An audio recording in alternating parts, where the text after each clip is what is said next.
Okay, good morning. We can get started as our guests come in slowly. I'll just make some introductions before the discussion begins. So just one moment. Here we go. All right, we're live now. Good morning, everyone. My name is Maya Tarashvili. I'm the Deputy Director of Research here at the Foreign Policy Research Institute. And today I'm hosting a discussion about the war in Ukraine as we go into as we begin the third month of the Russian atrocities there of this war.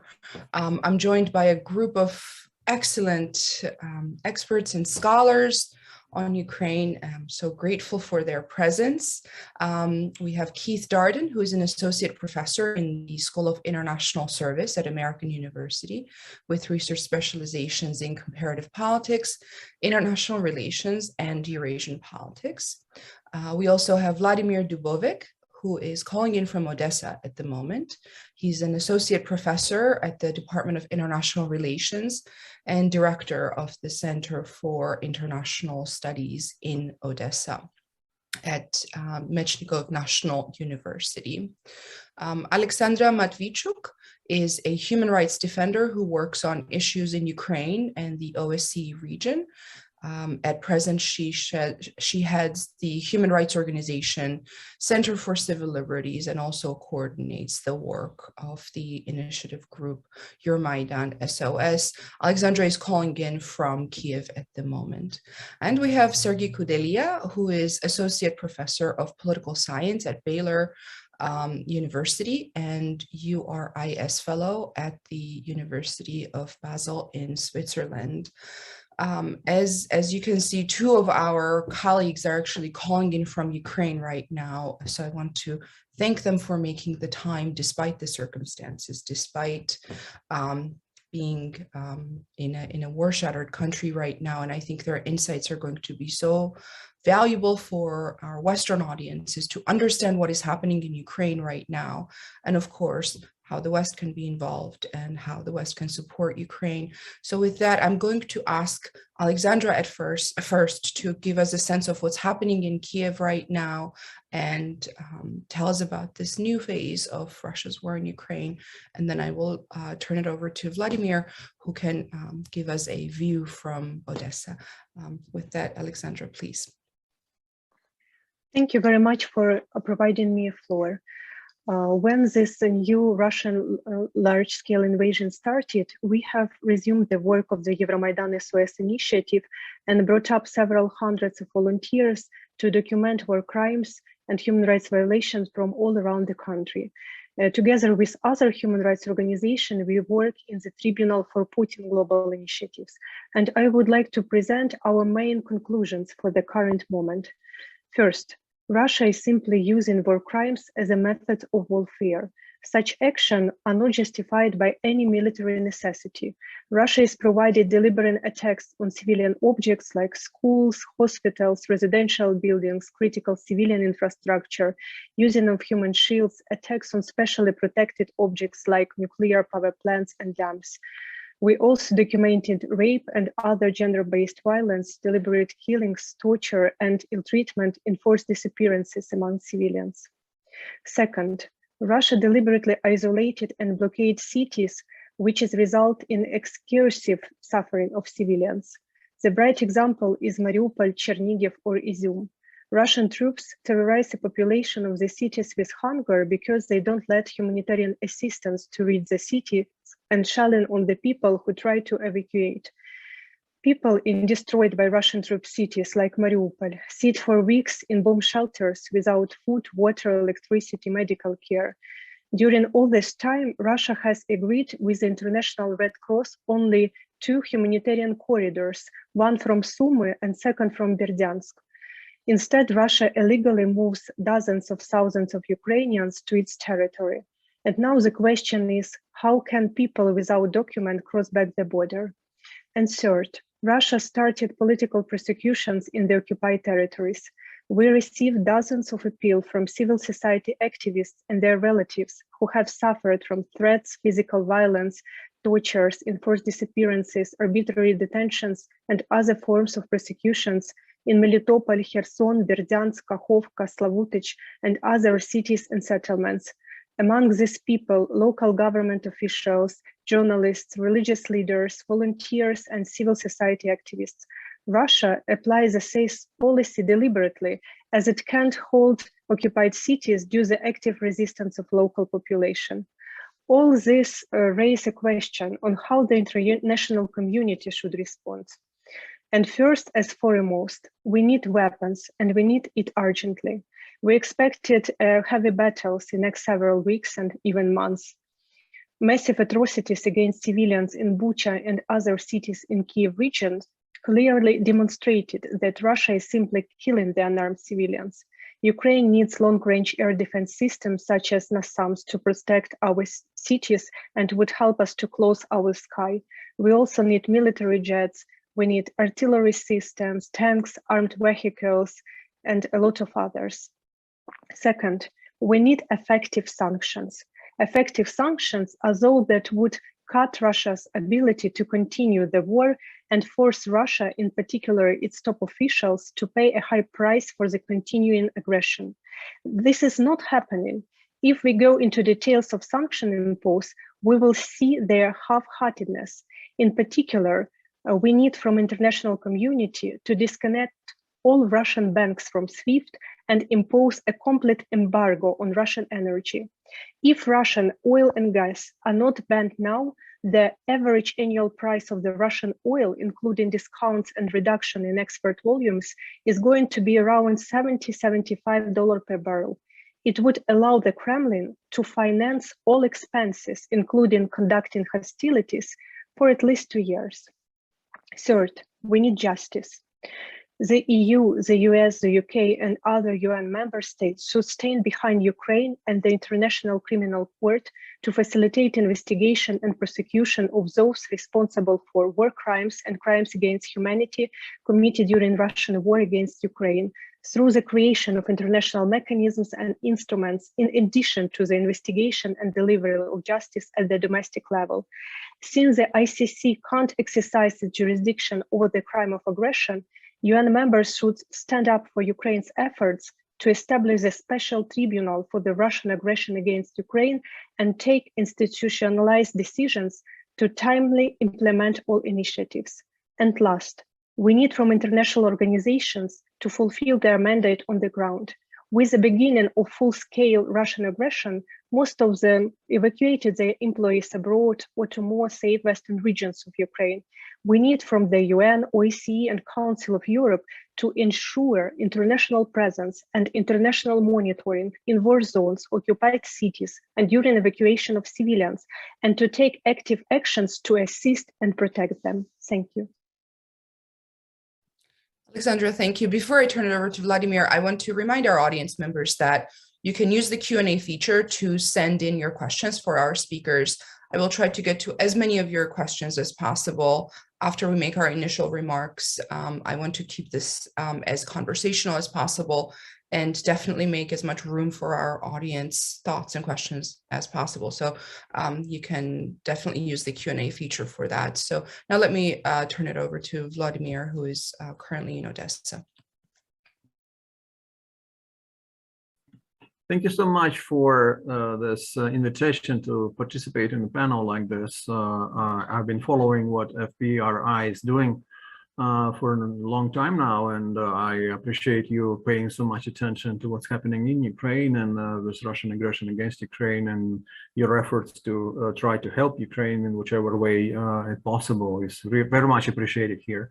And I try to say this before I forget every time I speak to the audience outside of Ukraine, that we do appreciate a lot the support that is coming from your governments, but also from the public, also from people who are donating money and gathering a lot of fundraisers and crowdsourcing and other things to help Ukrainians.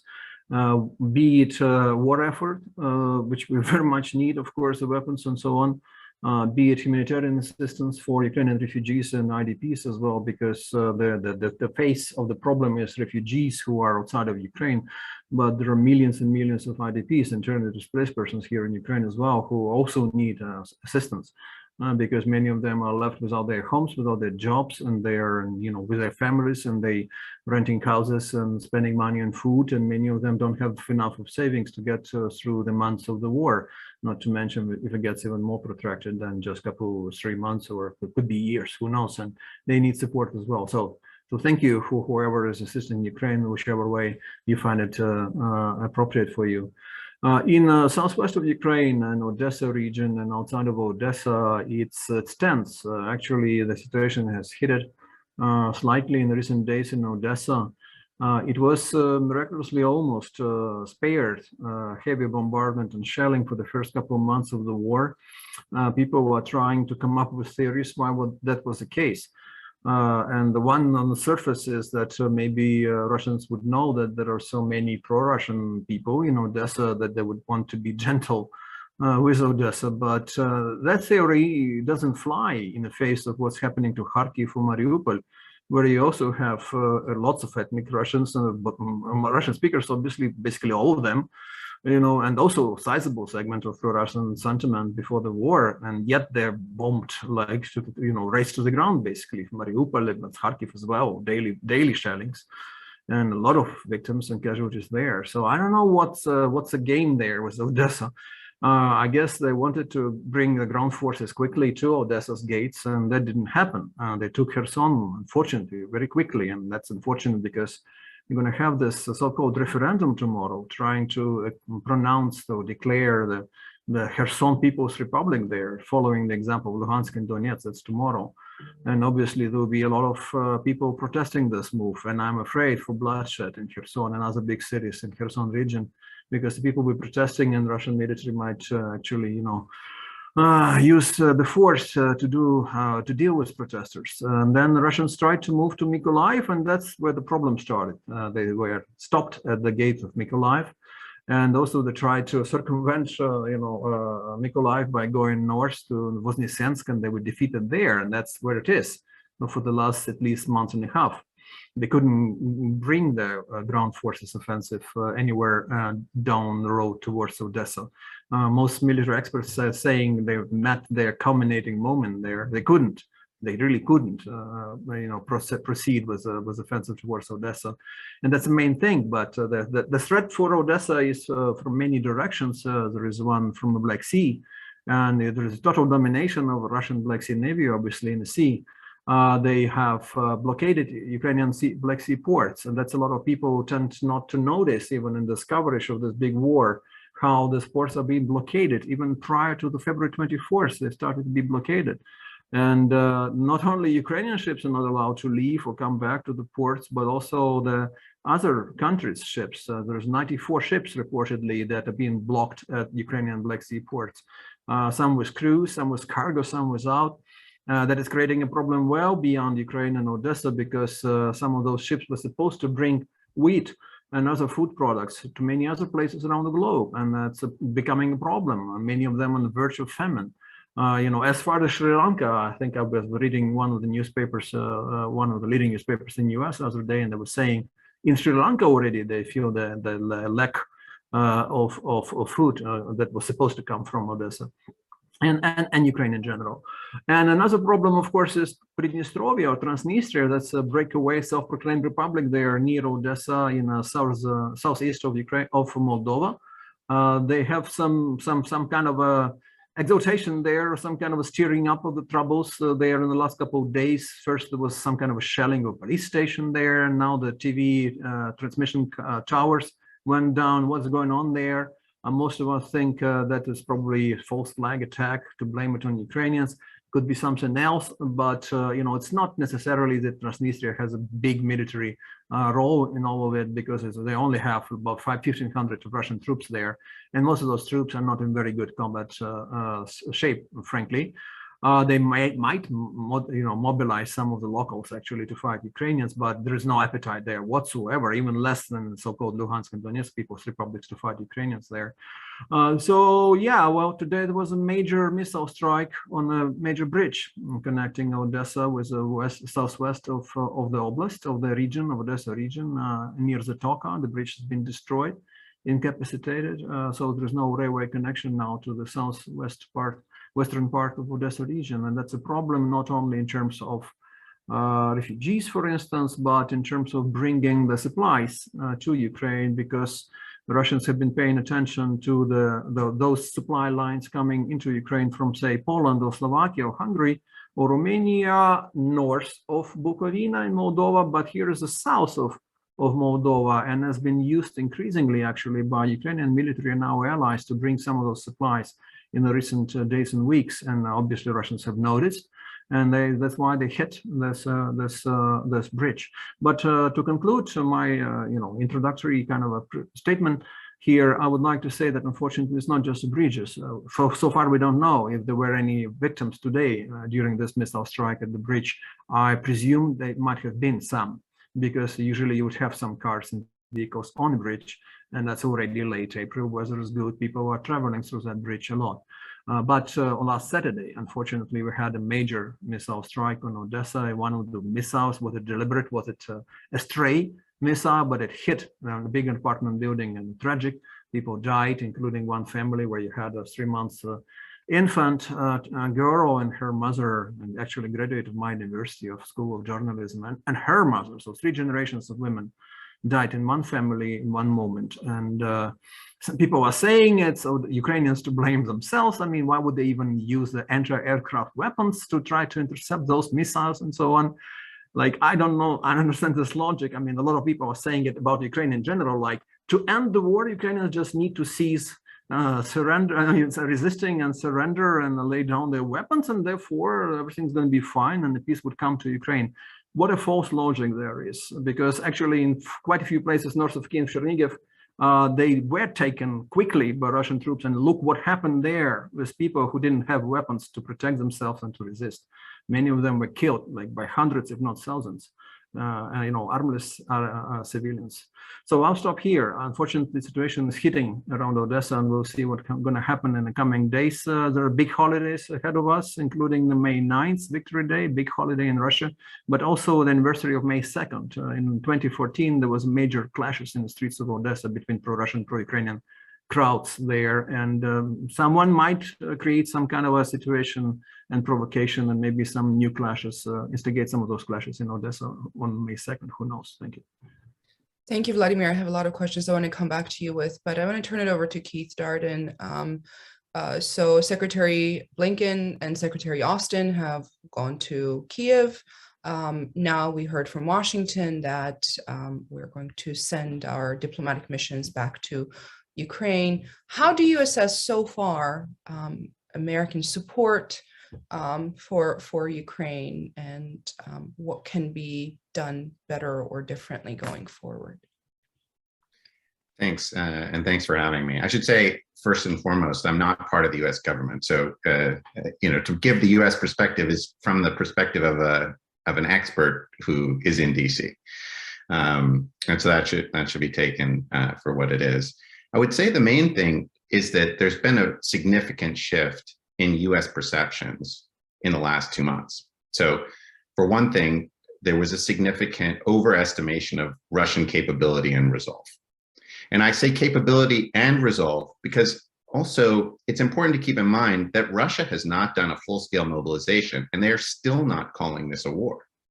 They've committed a significant portion of their existing forces, but they have not, much as the Ukrainian side has done, sort of mobilized new units. And that, I think people take that as a signal. They're likely to do something like that before they, say, use a tactical nuclear weapon, right? So I think there's a sense that maybe Russian commitment to this war, while obviously significant, it's not as escalatory and potentially threatening for moving outside of Ukraine as people thought.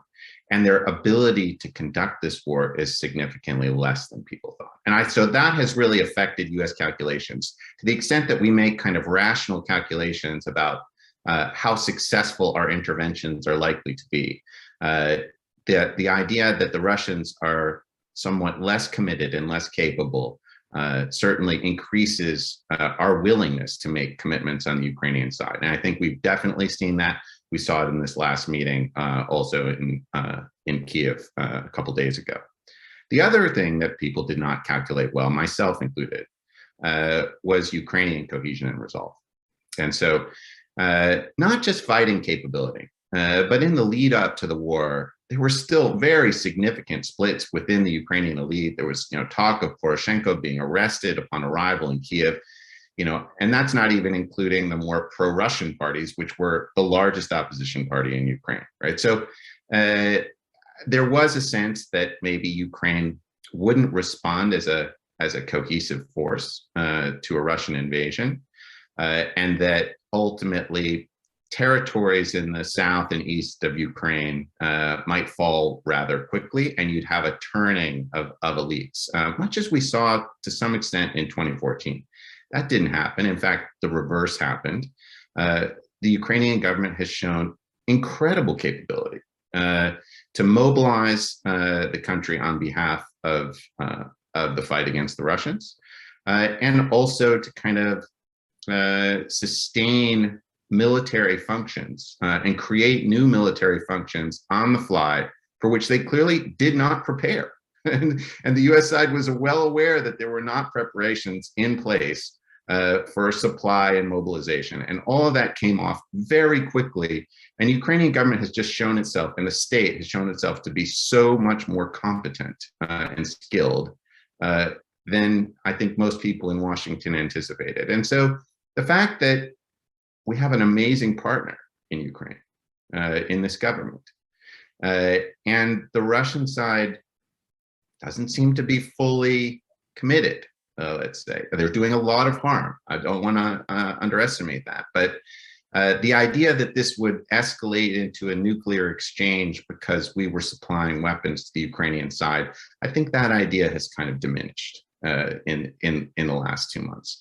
There's been a lot more comfort, both with the idea that those weapons will be effectively used on the Ukrainian side, and the idea that it's not going to bring a significant escalatory response that would widen this conflict outside of Ukraine. And that continues to be a primary focus in Washington, of keeping this contained to Ukraine, defeating the Russian military in Ukraine, supporting the Ukrainian government as much as possible, both now and in the medium term.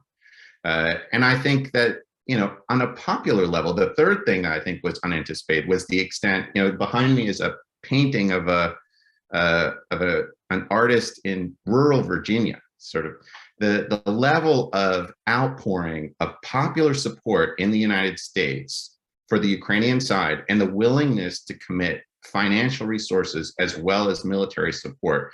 In many ways, society is kind of leading the government, and Volodymyr and I were discussing this before the panel began. This is true in Germany too, that there's quite a bit of push to do something, and to do something that's going to have a concrete effect. And I think that the Russians certainly did not anticipate that level of commitment and resolve on the US side. I think they were quite right that, most people couldn't have identified the location of Ukraine on a map, but now they can identify the location of Ukrainian villages on a map of Donbass because it's on CNN every single night. And so that level of kind of democratic popular support for another democracy, and just, the underdog in a fight against an oppressive regime, that is resonating very deeply in the United States, and that's not going to go away. Thank you very much. I have to agree with that, and we have to hope for continued American support and engagement, especially from the public. Sergei Kudelia, you have argued in a recent article for Pornars that a long-term Russian occupation of Ukraine, now that we are looking at sort of Russia that has pulled out of Kiev and clearly is pursuing secondary goals in this war, We've seen maybe Russia could be pursuing a likely strategy of partitioning Ukraine and taking over the east and the south. We are still seeing this unfold, but certainly one of the Russian approaches tends to be a long-term occupation of its neighbors. In your recent article, you've argued why this would not be sustainable or feasible in Ukraine. Can you walk our audience through this scenario? Sure. Thank you for inviting me to this panel. And I have to say that my internet connection seems a little unstable, so I may disappear for a few seconds. So I'm sorry for that. Let me just respond very quickly to what I heard from my colleague Keith Darden. He mentioned the fact that many Americans are aware of the names now in Donetsk or in Luhansk Oblast of the small towns and villages, and that is certainly true. What I think is being overlooked in the Western media and also in the Ukrainian media is the South, specifically the Kherson Oblast, parts of Zaporizhia Oblast, those territories that were very quickly occupied by the Russian forces, by the Russian troops, in a matter of days. And we've heard a lot in the Western media about the heroic defense of Kharkiv, of Kiev. We hear about the heroic defense of Donbass at this moment, but we haven't heard much about why the Ukrainian troops fared so badly in the South. And of course, the entire story of that defeat in the South, and that certainly is a major defeat for Ukraine at this point in time, because we lost a significant amount of territory there, a strategically important territory. That story, of course, will be told at a later point, because a lot of it has to do with the betrayal of the local authorities, possibly of the local military and of the border guards, who failed to execute some of the tasks that they should have executed in order to prevent the crossing of the Russian troops from Crimea into Kherson Oblast. And those of you who are familiar with the terrain know that it actually is connected through a very small piece of land. And so technically it could have been rather simple to prevent the intrusion of the Russian troops into Kherson Oblast. It was not done. Now, I wanted to mention, I talked about that in several of my publications, that despite the fact that the Russian troops took over the city so quickly without any significant fighting, and Kherson remains the largest city that was fully occupied in Ukraine, that was fully occupied by the Russian troops. It is an administrative center, also the capital of Kherson Oblast, so it's rather significant. But despite this, the quickness with which it was occupied, local population in Kherson and in many other towns across southern Ukraine started to participate in non-violent actions of resistance, basically protesting the Russian presence under the Ukrainian flags, showing up at the central squares, protesting near the government buildings that are occupied by the Russian troops. And all of that was happening throughout March, despite the fact that the Russian troops were making warning shots against unarmed Ukrainians and warning many of them of the repercussions. Now, this had a tremendous significance for two reasons. First of all, it undercut the narrative that was coming from Putin in the early days, that Russians somehow are liberating the Ukrainians who are seeking and awaiting the appearance of the Russian troops in their homes and in their towns. Obviously, in the southern Ukraine, once we saw these actions of nonviolent resistance, the claims that the Russians have to go home and leave these territories, Russians have no other way to explain that but to acknowledge that many Ukrainians do not appreciate their presence in these territories. And the second important fact, I think, or the second important reason why they mattered was because of the effect on the local authorities. There is a mutual effect that the local authorities and the people, the society, the public have in these regions. On one hand, the society in a way is coordinated by the local elites, but the local elites also respond to the demands of the local public. And so when the city councils in many of these regions, when the deputies, the mayors saw the response from the locals, they also started to openly advocate for the preservation of the Ukrainian state, refused to take down the Ukrainian flags. Some of the pro-Russian deputies from the pro-Russian factions withdrew from their factions, dissolved their factions, protested against the Russians. So it demonstrated that the local elites were also on the side of Ukraine. And it is significant for those of us, especially who remember 2014 and who remember that in 2014, in many towns of Donbass, the rise of the separatist movement there started with the support of the local elites and the local deputies and mayors who provided significant technical assistance to the Russian agents who were also operating there at that time. Now, there have been, of course, changes to this situation, and the changes were associated with the Russian response, which initially was, I think, they were largely puzzled. They were not expecting this open type of nonviolent resistance from the Ukrainians. But as any authoritarian state would do when challenged with protests, we see a rise in coercive action against both the participants of these rallies, but also against the local authorities. So we hear about the use of the live ammunition against protesters. We read about the fact that many of the local protesters were shot and killed there. And we hear, of course, about the series of abductions of the local government officials, mayors, deputy mayors.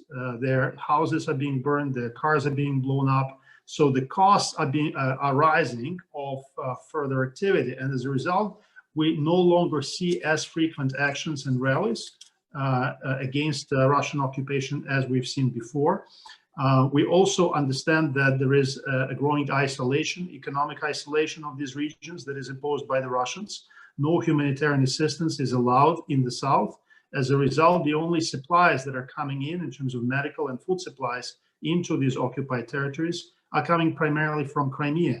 And people there, locals, are forced to choose between basically starvation or going on without necessary medical equipment and taking some of that humanitarian aid, if we call that, we can call that humanitarian aid, but some kind of supplies that are coming from the Russians. And that is a way in which they would want to encourage or engage in collaboration on the part of the locals.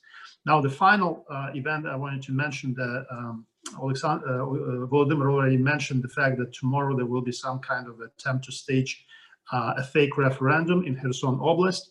And yesterday, the mayor of Kherson Oblast was forced out of the city council. And the city council, which was the only remaining government building in Kherson that remained under the Ukrainian flag, was fully taken over by the Russian troops, and the Ukrainian flag was removed. And they introduced some kind of a puppet government led supposedly by the longtime former mayor of Kherson, Mr. Saldo, who would be now governing this territory, or is expected to govern these territories. So there is an attempt to introduce some kind of a puppet regime, but it is not clear whether they will go for another separatist, quasi-separatist republic called the Kherson People's Republic, or they would try to introduce their own governing system and fully occupy them and possibly annex them like they did with Crimea. I think that, to me, still remains unclear. I think they would try to introduce some kind of a transition system of governance in order to use these territories as a bargaining chip in negotiations with the Ukrainian side.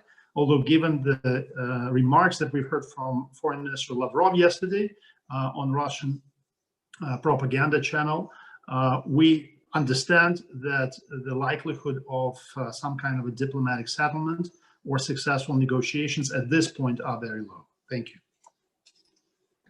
Thank you very much, Sergei. I'm going to turn it over to Oleksandra. I have two questions for her. Oleksandra, one, what is the situation like in Kiev right now? We're hearing about the Western diplomatic missions returning. How ready is Kiev to receive and resume these diplomatic ties with certainly Washington? And so let's start with that, and then I'll ask my follow-up question. During the most dangerous time, Kiev was left by every second civilian from inhabitants from the city.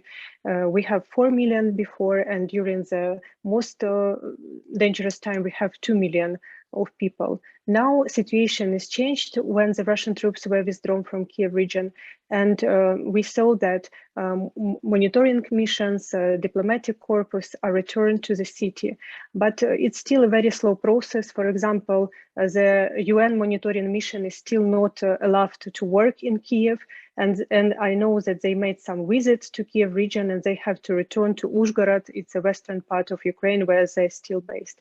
Situation is unstable. Now we have a so-called second stage of the war, and the Russian Defense Ministry announced 3 goals of this second stage of the war: to have a corridor to Crimea, to occupy the whole Donbass, and to have a corridor to Transnistria. But even when our monitoring groups who now work in Bucha, Matyzhin, Vorzel, and other cities and settlements of Kiev region speak with people, they are afraid to provide testimonies publicly, and because they tell that we never know, maybe Russian troops can return. Thank you. So Sergei mentioned how, Lavrov says at this point there doesn't seem to be any possibility for negotiations to strike a peace deal. That was my second question for you about the situation in Kiev. How do you assess, the government's appetite for renewed negotiations right now with the Russians? And actually, then I want to sort of pose the same question for all of our panelists about, Sergei, we lost you for a moment. I was asking a follow-up question about the, possibilities for renewed negotiations for a peace deal. So I'll start with you, Oleksandra. For my personal opinion, all this negotiation from the Russian side is imitation of negotiation, because Putin don't want to stop. He wants to continue the Russian invasion. And we have a chance to have a real negotiation between Ukraine and Russia when Putin and Russian officials will feel the pain, pain and impact of economical and other measures imposed not only by Ukraine, but also for the whole international communities. For current moment, I don't see any room for possible diplomatic solution. Does anyone else want to take this one, especially based on what we know, what took place in the negotiations in Istanbul, and what Ukraine was sort of willing to on the table? How do you assess the trial? Right. Well, I think it was an important tryout in Istanbul for Ukrainian team, and sent by President Zelensky there. Maybe for Russian team, even though we don't even understand clearly were they negotiating in honesty or not, was there any sincerity in what they were doing in Istanbul, and how close any of them, including the supposed head of delegation, Mr. Medinsky, is even close to Kremlin, or maybe not at all. So maybe it was just another small screen operation on the part of Kremlin, like similar to what it was since middle of December, when Russia was supposedly negotiating with Ukraine and West and NATO and US, and at the same time they were just pretending and preparing for the full-scale massive invasion.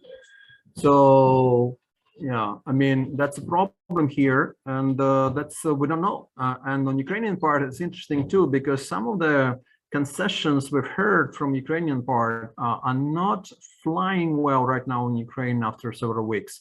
First of all, the Bucha has been discovered, many other Buchas as well. That changed the public, kind of a narrative here in society. There is even lower appetite, smaller appetite now for any concessions. So there's no talk of capitulation or surrender. On the contrary, there's dominating, emotion or feeling of anger, which is driving the debate. Don't give them anything. I mean, don't give in and don't reward Russia for their invasion. Even, in the circumstances where you can actually not lose this war if you're Ukrainian military. And that's another thing. So I think right now there is definitely not, either side is not feeling that they are in a strong enough negotiating position. The Russians want to have more wins, maybe in Donbass primarily, maybe somewhere else, to then sit down and talk. And Ukrainians are also feeling that they might deny these wins for Russians and therefore increase and improve our Ukrainian negotiating position. So I agree with Oleksandra in that respect that for now, I don't expect in any coming weeks at least any serious attempt on negotiation. I think the necessary condition for negotiations to be successful is a lack of optimism that you can achieve your aims through war. And I don't think either side has that lack of optimism right now. If anything, there's a sort of lack of optimism on the Russian side, but I think part of what they're signaling with what Oleksandra mentioned about, you know, the bridge to Transnistria is saying, look, our actual goals are much more significant. So if you yield territory in the Donbass and Kherson and Mariupol, that's already a big concession on our part. And we are prepared to take the next 2 years to really take Novorossiya, right? Including Kharkiv, including getting all the way to Transnistria. And, you know, I'm just not sure how credible that signal is. So, and I think that's the reaction on the Ukrainian government side. And on the US side, I think there's been a little bit of learning, which is that, you know, we were probably more eager to see the Ukrainian side make territorial concessions when we thought that those territories were going to be taken by force and that were going to be lots of buchas. But now there's a sense that those areas are probably not going to be taken by force if we step up and provide a lot of assistance. So we're optimistic in that sense. So negotiations are very difficult under those circumstances. Yes, and may I briefly add, so I think the kinds of demands that we hear from the Russian side is represents the terms of surrender for the Ukrainian side. All of the points that they are asking us to accept were points that we've long denied and we're not willing to accept or adopt.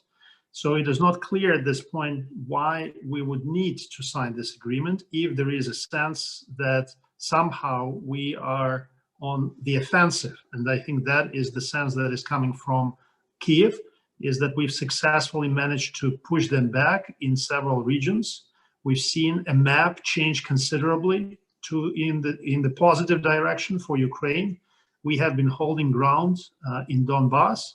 And so there is a sense that actually it is the turn of the war, the tide has turned into our favor in the war. But we are seeing a gradual increase in the costs on Ukraine, especially economic costs. And Russia, by continuing its strikes against key elements of the Ukrainian infrastructure, against economic assets, by destroying our transportation centers, by destroying our fuel supply depots, etc., the industry, all of that will accumulate to a very significant economic damage. And I think that is what the Russians are counting on in terms of ultimately pushing Ukraine to the negotiating table. Thank you. So I have to mention that this event was organized at the initiative of our Eurasia program intern from the University of Austin in Texas, Catherine Birch. And Catherine has sent a question to our panelists. Thank you again, Catherine, for helping make today's event happen. Catherine says, throughout this conflict, one of the primary justifications touted by the Kremlin for starting this war against Ukraine was to denazify the country from the top to bottom. However, as we've seen, Putin has spectacularly failed to capture Kiev and dispose of the Zelensky administration, and the war is believed to have shifted towards more of a land grab type conquest for territory in the south and southeast. How does this failure to achieve a key objective within this supposed denazification mission affect Putin and the Kremlin's credibility among Russians? Does it do anything at all, or will the Russian propaganda machine likely keep moving and quickly refocus on another idea to pump to the masses? And again, she thanks you with much respect from Austin, Texas. Perhaps we should start with Keith. Sure. I think that they can shift the narrative on the Russian side. You know, the denazification narrative, the way they define Nazism, there is always going to be some Nazis in Ukraine to get rid of. So like that's going to be a casus belli for as long as they want it to be. And so I don't think they need to move away from that. But as a goal, I think they can pursue it territorially instead of going to the center of gravity in Kiev. In other words, they're going to do it piece by piece.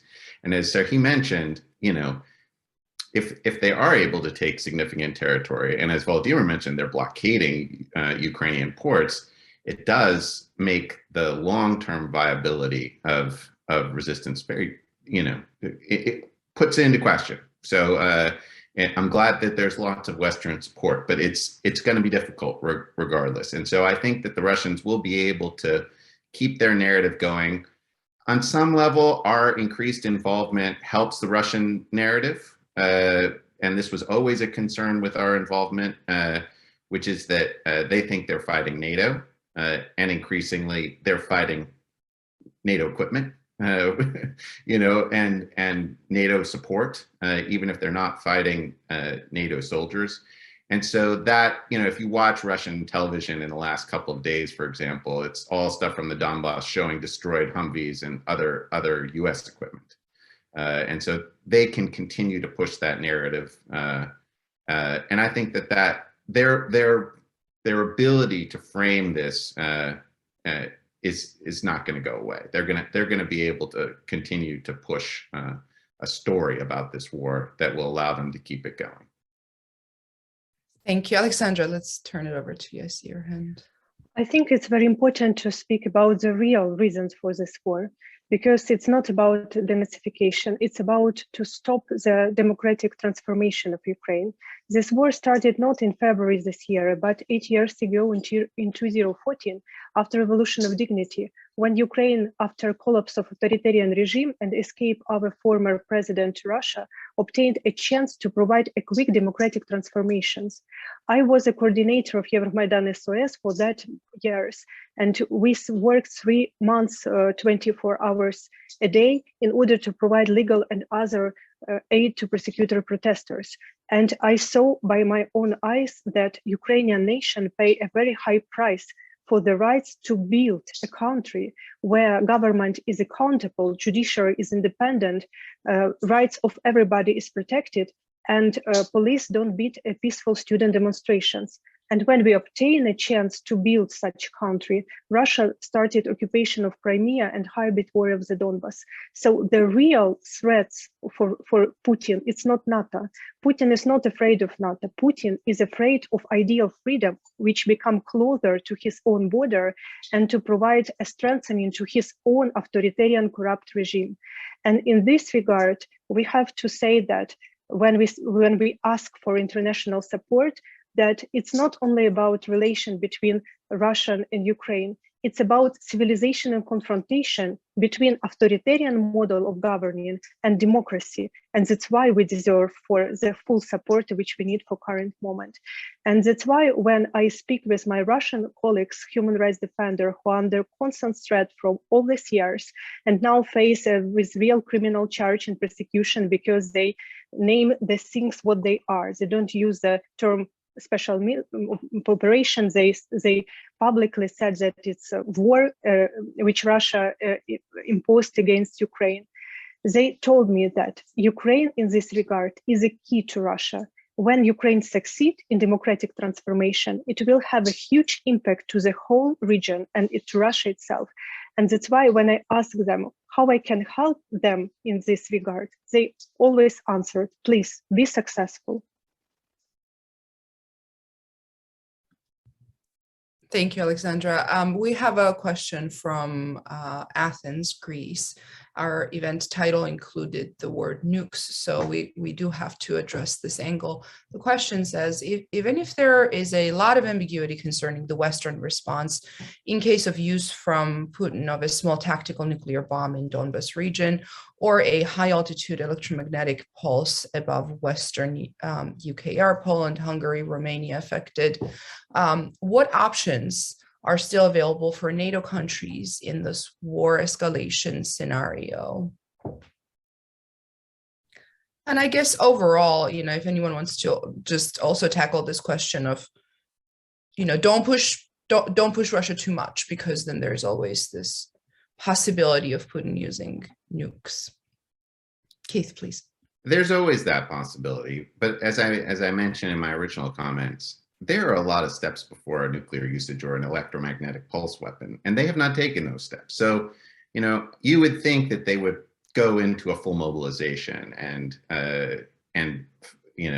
do a lot of other things before doing that. Now, they might have this view that they can, escalate to de-escalate, and that, one use of a tactical nuclear weapon is going to spook everybody in the West, and, we'll just back off and stop supplying arms. But I think they've seen now that that's likely just to initiate a cycle of escalation that they also don't want.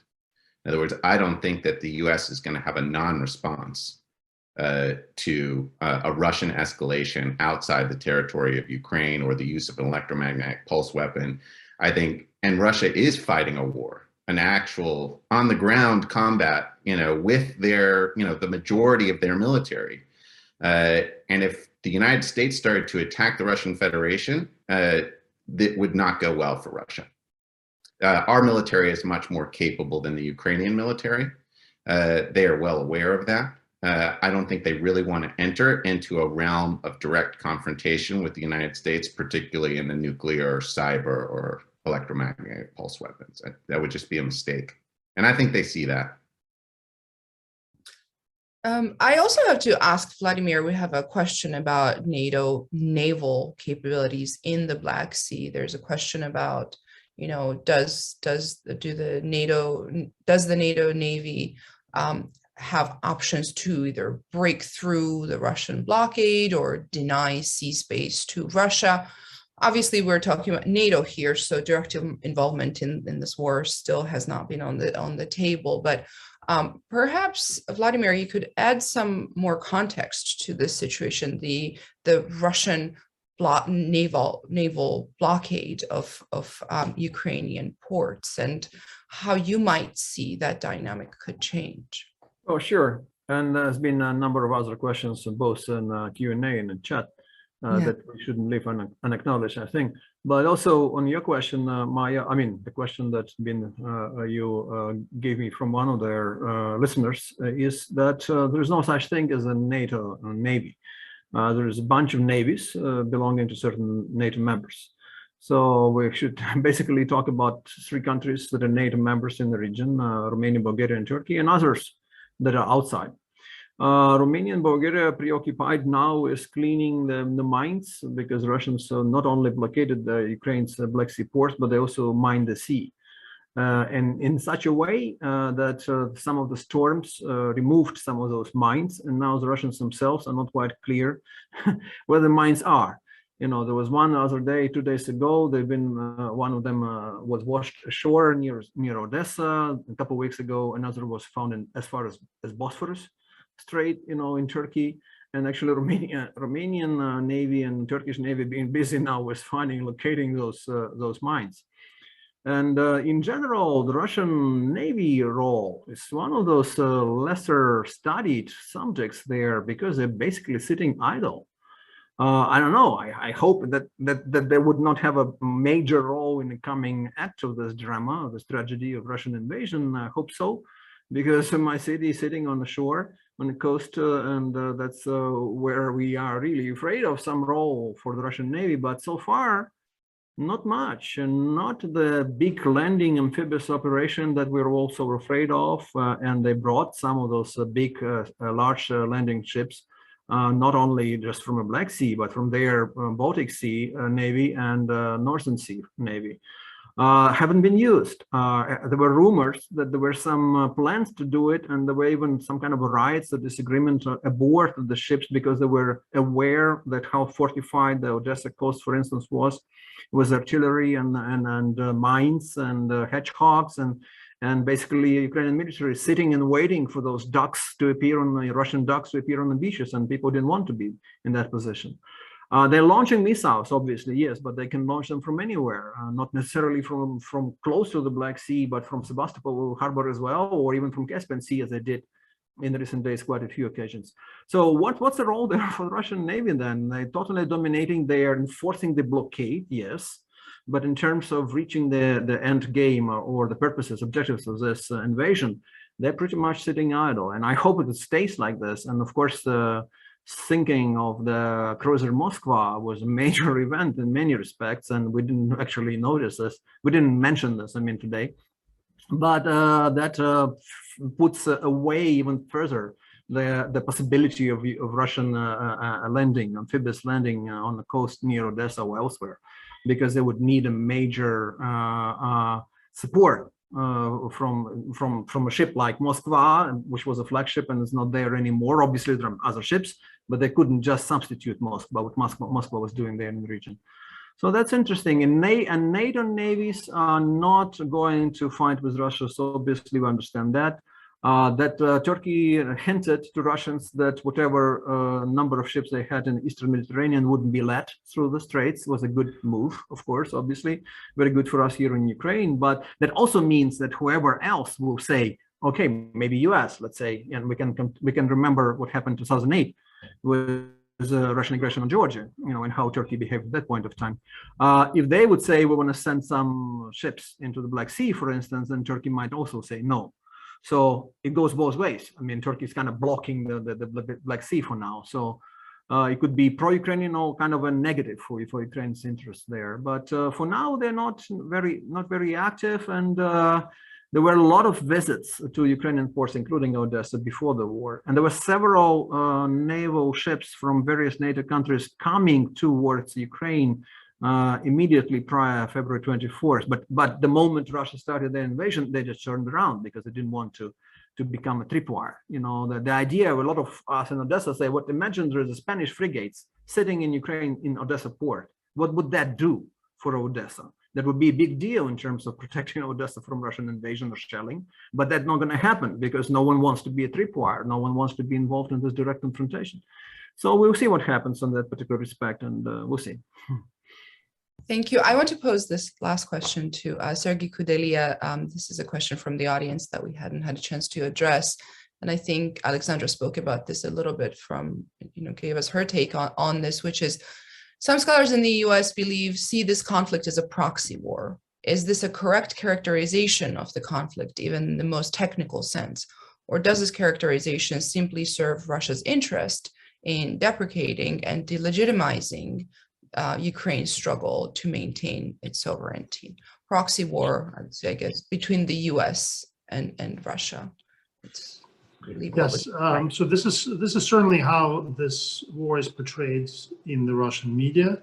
This is how it is portrayed by the Russian politicians, and they like to portray it this way because for them to tell to their own public, to their own people, that they are at war with a smaller country, with a smaller economy, a weaker neighbor that has these very long-term ties between the Russians and the Ukrainians that exist on the family level, on the individual level, it is a difficult sell.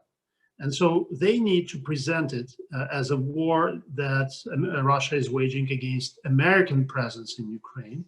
They are presenting Zelensky government as a puppet regime that is fulfilling the orders coming from Washington.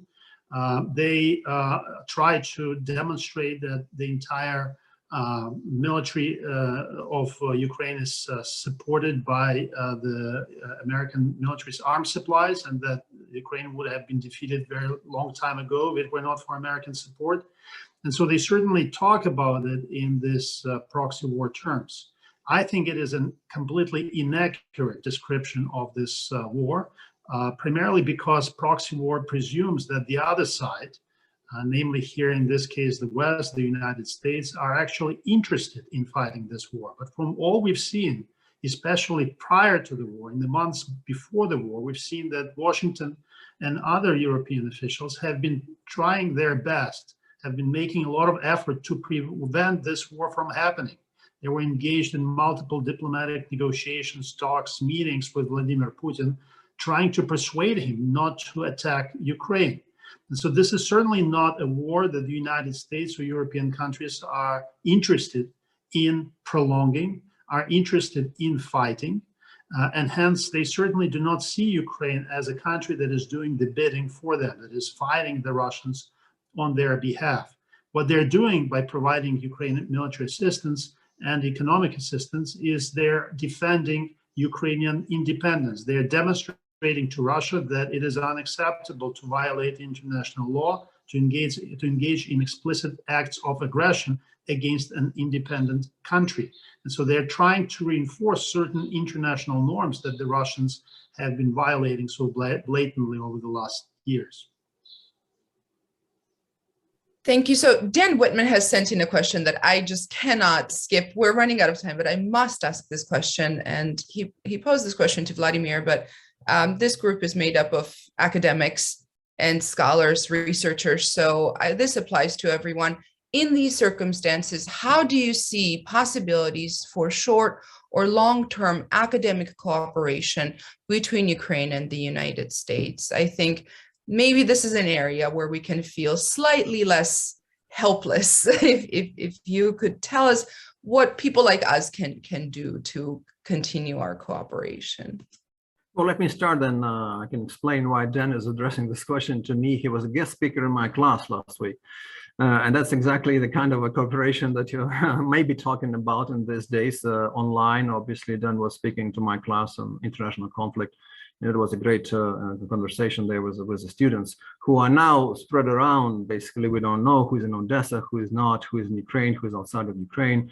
I have this, I call it don't tell, don't ask policy now. They're showing up for class, so that's fine with me, you know, so at least they're in the class and they're listening to what they have to listen and then being engaged in conversation.